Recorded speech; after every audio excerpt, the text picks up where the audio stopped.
Hello friends, कैसे हैं आप सब। आज हम पढ़ने वाले हैं भारतीय संविधान का महत्वपूर्ण टॉपिक जिसका नाम है मौलिक अधिकार। तो जब भी मौलिक अधिकार की बात की जाती है तो देखा जाता है कि मौलिक अधिकार व्यक्तियों का अधिकार है। मौलिक अधिकार व्यक्तियों का अधिकार है जिसके लिए न्यायालय जो होगा वह जवाबदेही होगा। जिसके लिए जो न्यायालय होगा वह कैसा होगा, तो हम कह सकते हैं जवाबदेही होगा। तो जब भी बात की जाती है मौलिक अधिकारों की तो हम कहते हैं कि मौलिक अधिकार व्यक्तियों का अधिकार है जिसके लिए व्यक्ति न्यायालय में अपनी बात को रख सकता है अगर किसी भी मौलिक अधिकारों का उल्लंघन होता है, तथा जिसके लिए जो न्यायालय है वो भी कैसा होता है, तो हम कह सकते हैं जवाबदेही होता है। अब बात यह की जाती है कि भारतीय संविधान की बात जब भी की जाती है तो आलोचकों का मत है कि इसे उधार का संविधान भी कहा जाता है। और दूसरी बात हम देख सकते हैं कि हमारा भारतीय संविधान 60 देशों से लिया गया है। जबकि मौलिक अधिकारों की बात की जाती है तो हम देखते हैं कि मौलिक अधिकार हमारे अमेरिका से लिए गए हैं।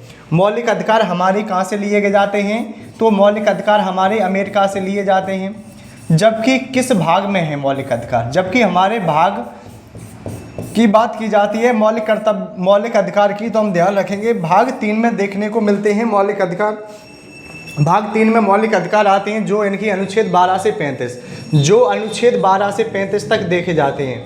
जो अनुच्छेद 12 से 35 तक हम कह सकते हैं देखे जाते हैं। अब बात यह की जाती है कि जो मौलिक अधिकारों की जब भी बात की जाती है तो देखा जाता है कि मौलिक अधिकारों का वर्णन जो हमारे भारतीय संविधान में देखने को मिलता है, जितना विस्तृत देखने को मिलता है उतना विश्व के किसी भी संविधान में देखने को नहीं मिलता है।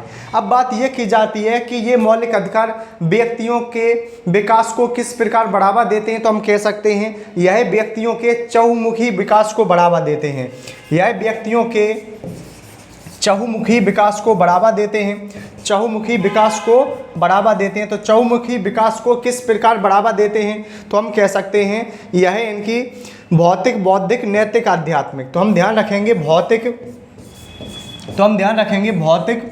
बौद्धिक, नैतिक, आध्यात्मिक।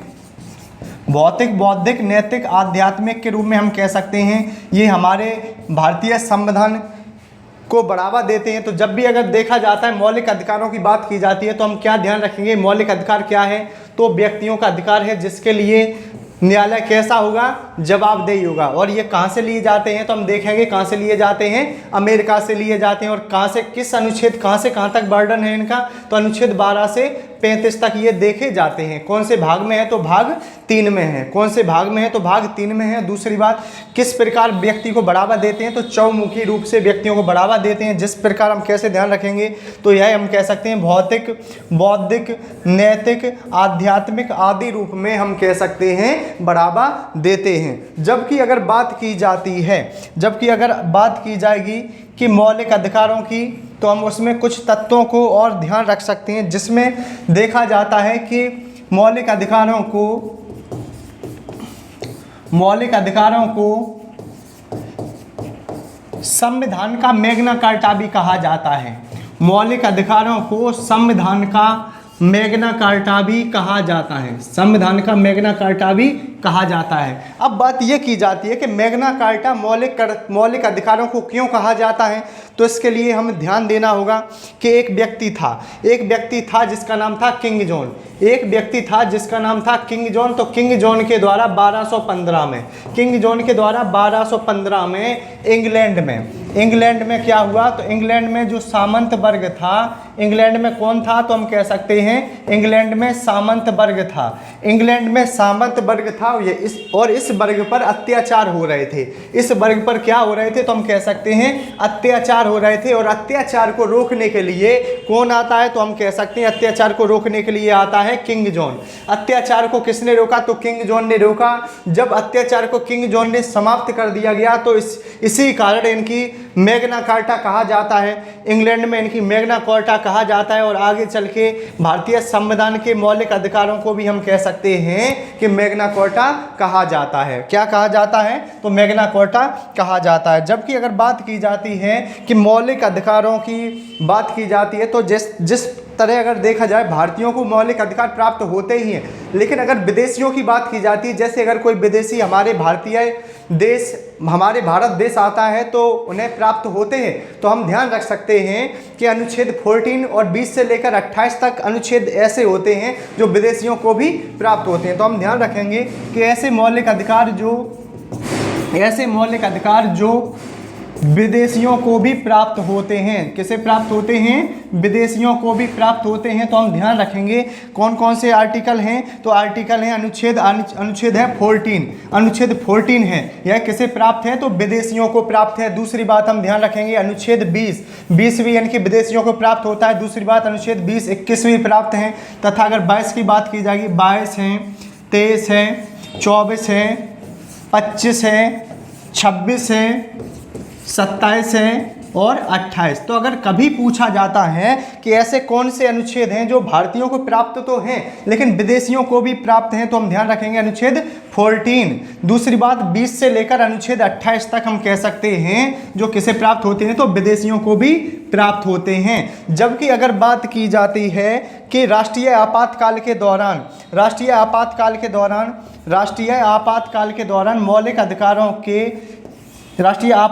दौरान हम कह सकते हैं कितने अनुच्छेद हैं जो नष्ट कर दिए जाते हैं और कौन से बचे रहते हैं? तो हम कह सकते हैं 20 और 21 को छोड़कर, राष्ट्रीय आपातकाल के समय 20 और 21 को छोड़कर शेष सभी आर्टिकल हैं, शेष सभी आर्टिकल की बात की जाएगी तो हम ध्यान रखेंगे कि नष्ट कर दिए जाते हैं। शेष सभी आर्टिकल हैं जो नष्ट कर दिए जाते हैं।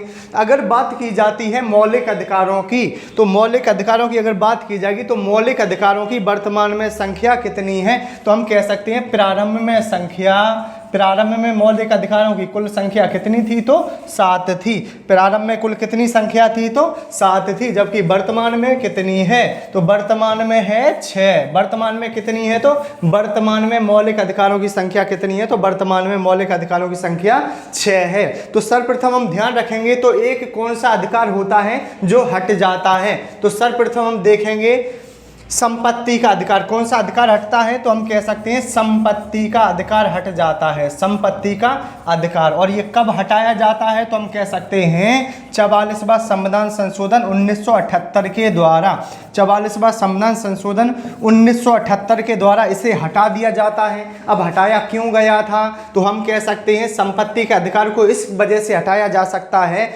जैसे कोई मार्ग या रेल परिवहन या सड़क मार्ग निकलना है, तो ऐसी स्थिति में क्या होता था, जिस किसान की भूमि उस क्षेत्र के लिए जाती थी तो वह न्यायालय में अपनी बात को रख देता था जिससे उस पर रोक लगा दी जाती थी। लेकिन जब ये संपत्ति का मूल अधिकार हटा दिया जाता है तो उसके बाद अब क्या होता है? तो हम कह सकते हैं उस किसान को उस भूमि के बदले पैसे उपलब्ध कर दिए जाते हैं और यह जिससे उसे भी नुकसान नहीं होता है और इनकी सरकार का भी जो कार्य होता है उसको नुकसान नहीं उठाना पड़ता है। तो इसी वजह से हम कह सकते हैं जो संपत्ति का मूल अधिकार होता है 44वां संविधान संशोधन 1978 के द्वारा उसे हटा दिया जाता है और वह कहाँ पर डाल दिया जाता है? तो 300 के काम में डाल दिया जाता है, जो आज वर्तमान में कानूनी या राजनीति अधिकार है, जो वर्तमान में कानूनी या राजनीति अधिकार के रूप में हम देखते हैं, वर्तमान में कानूनी या राजनीति अधिकार में देखते हैं। तो इस प्रकार हम कह सकते हैं कि प्रारंभ में मौलिक अधिकारों की संख्या कितनी थी? 7 थी।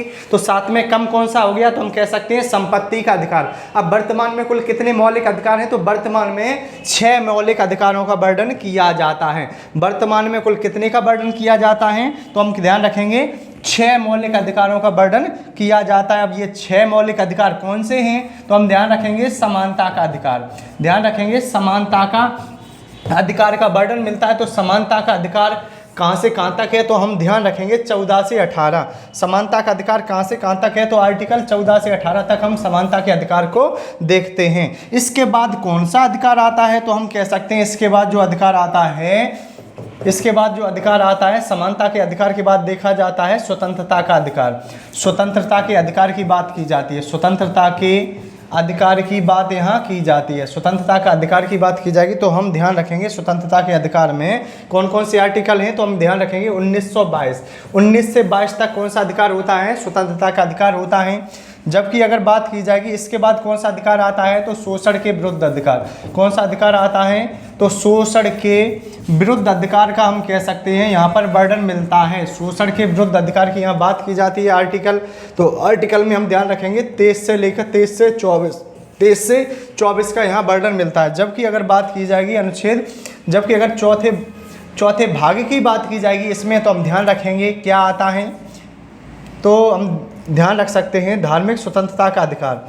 धार्मिक स्वतंत्रता का अधिकार का यहाँ वर्णन मिलता है। धार्मिक स्वतंत्रता का अधिकार की यहाँ बात की जाती है। और धार्मिक स्वतंत्रता का अधिकार कहाँ से कहाँ तक है, तो 25 से लेकर 28 तक देखा जाता है। 25 से लेकर 28 तक देखा जाता है। जबकि इसके बाद क्या आता है, तो हम ध्यान रखेंगे इसके बाद आता है अल्पसंख्यक वर्ग के लिए, अल्पसंख्यक वर्ग के लिए शिक्षा व संस्कृति का अधिकार। अल्पसंख्यक वर्ग के लिए शिक्षा व संस्कृति के अधिकार की यहाँ पर चर्चा की जाती है। और यह कहाँ से कहाँ तक है, तो हम ध्यान रखेंगे 29 से 30 तक इसे देखा जाता है। ऐसे कहाँ तक देखा जाता है, तो 29 से 30 तक देखा जाता है। जबकि अंतिम कौन सा होता है, छठा, तो हम ध्यान रखेंगे संवैधानिक उपचारों का अधिकार।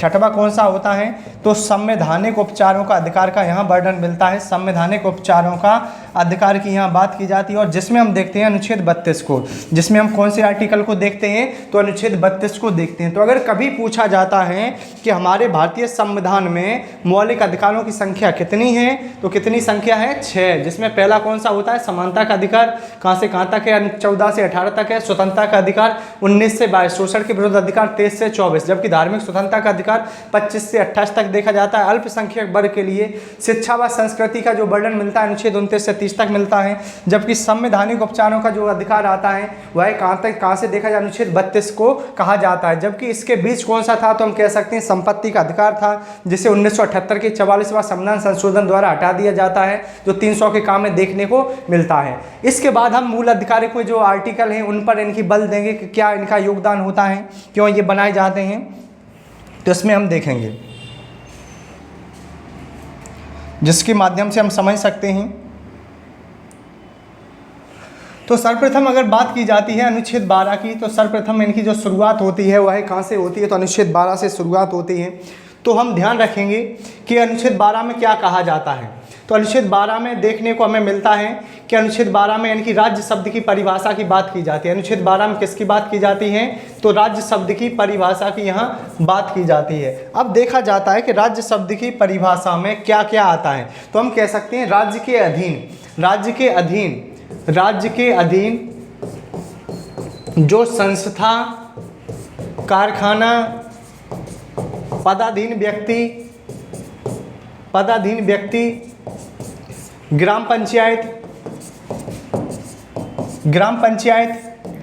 नगर पालिका, विधानमंडल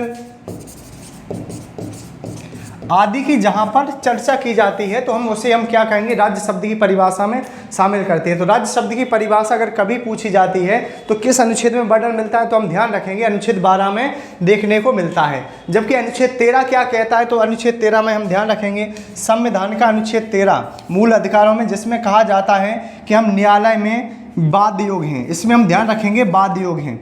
तो कहा जाता है कि अनुच्छेद 13 के अंतर्गत ही हम न्यायालय में अपनी बात को रख सकते हैं। तथा यही अनुच्छेद कहता है अगर किसी भी अनुच्छेद यानी कि अगर मौलिक अधिकारों के किसी भी अनुच्छेद का उल्लंघन होगा तो इस अनुच्छेद के द्वारा हम न्यायालय में अपनी बात को रखते हैं। तो यह अनुच्छेद के द्वारा कहा जाता है अनुच्छेद 32। तो अनुच्छेद 32 के द्वारा हम कह सकते हैं सर्वोच्च न्यायालय में हम अपनी बात को रखेंगे। अनुच्छेद 32 के द्वारा सर्वोच्च न्यायालय में हमने अपनी बात को रख सकते हैं, जिसमें जो न्यायालय होगा वो जवाबदेही होगा। जबकि अगर बात की जाती है 226 की, तो 226 के द्वारा उच्च न्यायालय में 226 के द्वारा उच्च न्यायालय में हम अपनी बात को रखते हैं। 226 के द्वारा उच्च न्यायालय में अपनी बात को रख सकते हैं। जबकि अगर बात की जाती है अनुच्छेद 14 की अगर बात की जाएगी तो हम ध्यान रखेंगे अनुच्छेद 14 के बारे में। तो अनुच्छेद 14 की बात की जाएगी तो अनुच्छेद 14 में क्या उल्लेख मिलता है, तो विधि के समक्ष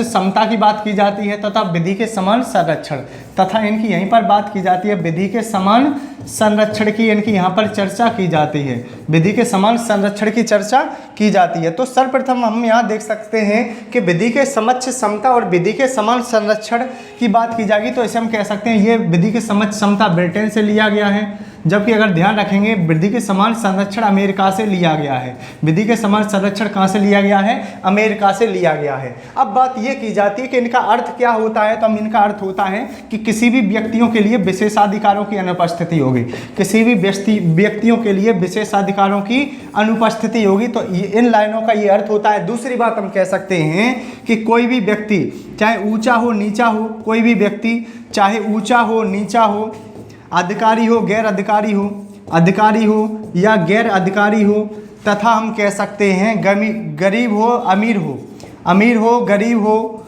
तथा ऐसे व्यक्ति जो हैं वह शासन से ऊपर नहीं है। यहाँ पर जो चर्चा की जाती है शासन से ऊपर नहीं है, विशेषाधिकारों की अनुपस्थिति होगी, तथा ये अनुच्छेद 14 कहता है। तथा हम कह सकते हैं इस अनुच्छेद के लिए एक व्यक्ति का मत होता है जिसने कहा था अनुच्छेद 14 के ऊपर एक ए.बी. डायसी बात की जाती है। ए.बी. डायसी, तो ए.बी. डायसी की बात की जाएगी तो ए.बी. डायसी ने क्या कहा है? तो ए.बी. डायसी का मत रहा है, ए.बी. डायसी ने कहा है कि कोई भी व्यक्ति ऊंचा हो नीचा हो, अमीर हो गरीब हो, अधिकारी हो गैर अधिकारी हो, और ऐसा कोई व्यक्ति शासन से ऊपर नहीं है या हमारे भारतीय संविधान से ऊपर नहीं है। एक तरफ तो देखा जाता है कि अनुच्छेद 14 जहां समानता की बात करता है, लेकिन जैसे ही हम 361 आर्टिकल की बात करते हैं, अनुच्छेद 361 की बात करते हैं, तो हम देखते हैं कि अनुच्छेद 361 में कहा जाता है, अनुच्छेद 361 में कहा जाता है कि हम देख सकते हैं अनुच्छेद 361 में